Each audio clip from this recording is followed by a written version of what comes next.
Good evening to everybody. Wow, what a year this has been.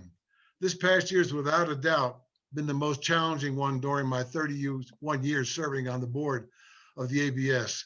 While I can't confirm this, 2020 is also likely one of the most complicated years in the 153-year history of our society.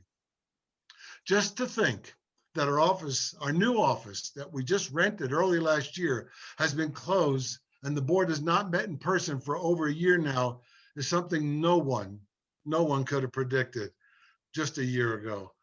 However, on the bright side, it gives me great satisfaction and pride to be able to report that our staff, under the capable leadership of Aliki, has responded in a professional and extraordinary manner to the many challenges they faced this past year. They have continued to serve all of our clients and have not left anybody uncared for. This has required great creativity, flexibility, and dedication under very challenging circumstances. Likewise, our board of directors has also demonstrated unwavering commitment to the society by increased attendance at virtual board and committee meetings during the year. We've all learned to use and take advantage of Zoom, platforms like Zoom. In fact, as it turns out, COVID is one of the reasons meeting attendance is actually up, because traffic is no longer an excuse for not being able to get to a meeting. In fact, I'm on several boards, as some of you know, and I've attended up to 5 or 6 meetings in a single day. Next week or in 2 weeks, in the morning, I have a presentation in Buenos Aires, and in the afternoon, a presentation in Tijuana. Clearly, I'm not going to be there, but that's the kind of thing we can do. And it's been really great to see the committed and continued presence and participation of all of our board members at all of our meetings and committee meetings. Another wonderful and unexpected development this past year was the increased collaboration between the ABS and the Centro Médico ABC, or the ABC hospital. We've always had a strong and close working relationship, but nothing like what transpired in 2020. This past year, our two organizations worked closely together to secure significant donations to support the COVID program at the ABC hospital. As a result, the hospital was able to serve many more victims of the virus and get much more equipment than otherwise would have been possible. This collaborative effort was very rewarding and encouraging. And you'll hear more about this from both Robert from the financial side and Aliki from the operational side during their reports, which will follow mine. I am also looking forward to hearing from Mark Silty of the American School Foundation about how his school is dealing with the virus.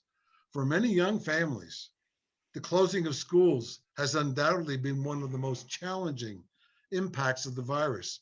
Hopefully, Mark can give us some additional insight and perspectives on what to expect over the rest of this year.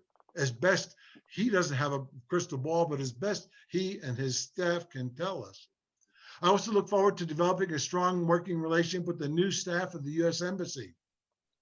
As you all know, the ambassador just left with the change in political party, but in particular, the new ambassador, which hopefully will be nominated sometime this year, we can get to know him because, as you know, while I am the elected president of the ABS, the U.S. ambassador to Mexico is the honorary president of the ABS. We will continue to work closely with him and his staff to effectively serve the American community here in Mexico. Later in this meeting, you will hear from John Creamer, the Chargé d'Affaires, about what's happening at the U.S. Embassy. And they've been closed like most of us. And I drive by the new building facility over there. I really don't know how it's going, but I know they're doing a lot of digging and a lot of building. I'm excited about the new board members and advisors that will be proposed to you later in this meeting. I believe we'll be ready to continue into our 154th year of service. Wow, for me, the concept of 2020 hindsight has forever taken on a new meaning. It used to refer to things now obvious that were not obvious at the outset. Now, all I can think of when I hear the concept of the term 2020 hindsight is social distancing, having breakfast, lunch, and dinner with my lovely wife, wearing a mask and working from home for the first time in 40 some years of my professional career.